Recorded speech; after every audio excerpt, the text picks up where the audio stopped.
One day, at their new treehouse, Twilight Sparkle was studying in one of her books. Well, Spike asked her if she wants to play with him. But Twilight told Spike that she was busy right now. Spike went outside and, well, somewhere in the forest, Spike finds Launchpad McQuack. Well, at Launchpad's home, Spike was helping Launchpad fixing his old jet plane. At first it was a little difficult for a little dragon like Spike to help a overgrown duck like him to, well, fix a jet plane like that. But they got it.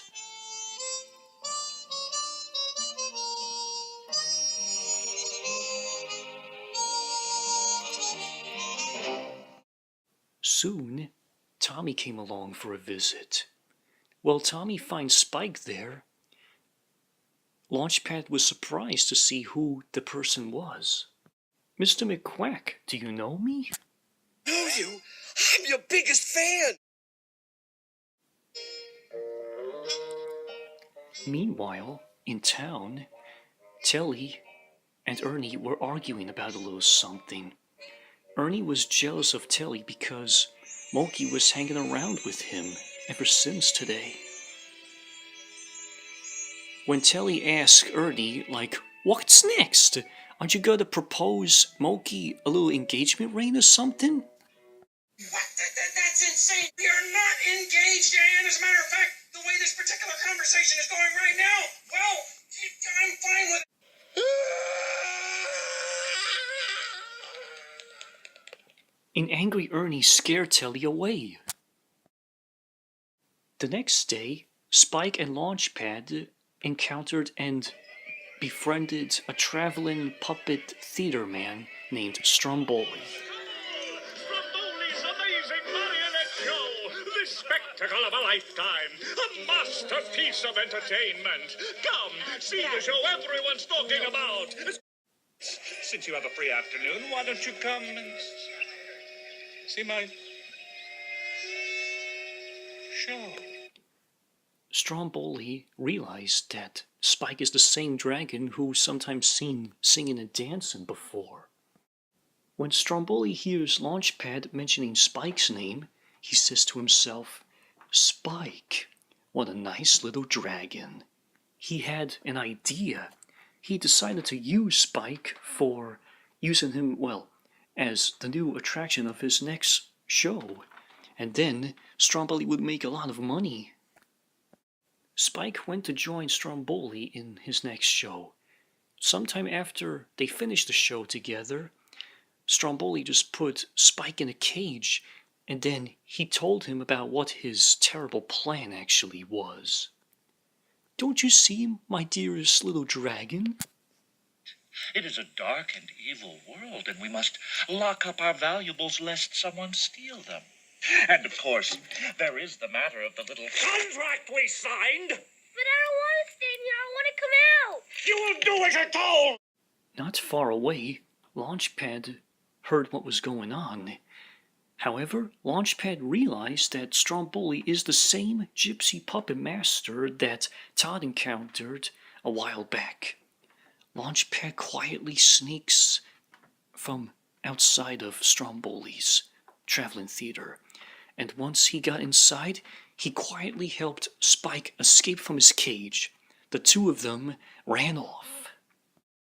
Later that evening, when Stromboli came back, he had realized that Spike was gone and got away out of the cage. You'll be ruined! No! We have to pack! How could this happen? An enraged Stromboli took off. He went to find the little dragon so he can put him back in his show. In the meantime, Ernie apologized to his friend Bert about what he said to Telly.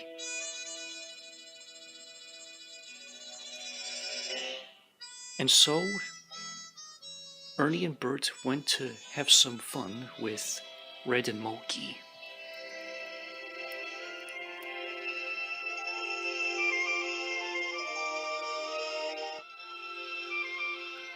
The next day, after Twilight finishes studying in one of her books, she remembered something.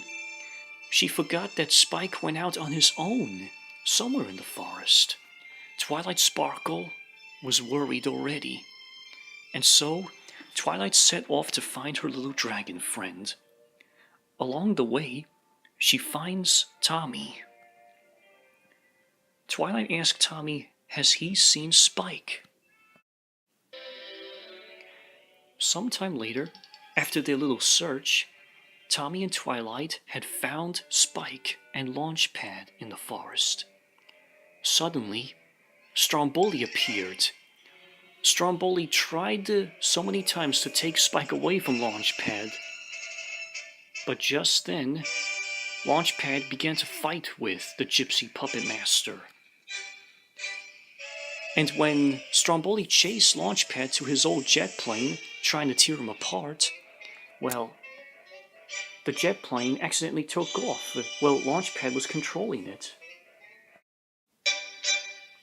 As the jet plane took off with Stromboli and Launchpad in it, Tommy magically uses his morpher to transform into the Green Ranger.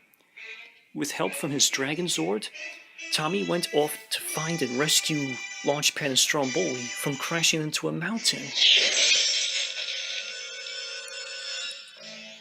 Just right before the jet plane was about to crash into the mountain, the Dragon Zord snatched the jet plane in its paw. Launchpad and Stromboli are safe. The Dragon Zord put the jet plane back on the ground. Launchpad thanked Tommy the Green Ranger for saving his life. Stromboli tried one last time to catch Spike, but Spike just got away from the Gypsy Puppet Master quick as lightning. When Twilight sees the chase going on around here, Twilight had a better idea. She galloped off to get some help from an old friend of hers. When Tommy says power down, he transformed back from being the Green Ranger back into his, well, regular Tommy self. Launchpad was hoping what Twilight was doing.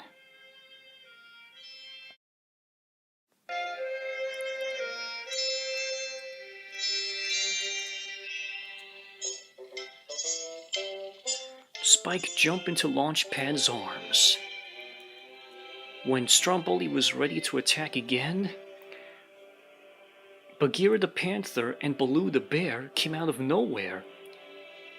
They scared Stromboli away by roaring at him. Terrified, Stromboli fled. Safe at last, Bagheera told little Spike about a little something like this. Who is that somebody who saved you from being alone, who really cares about you and who is always there if you need the most? Because of her, there is a place you can call home. And not just that, a family. I never really thought about this. You're absolutely right.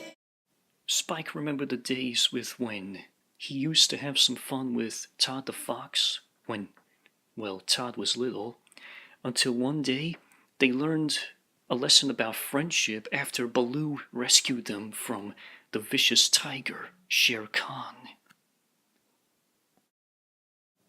By the time they got home to their treehouse, Spike told Twilight a little something. Twilight? Yes? Do you have a minute? Sure. What is it, Spike? Spike, what's wrong? I'm just so glad that I have you.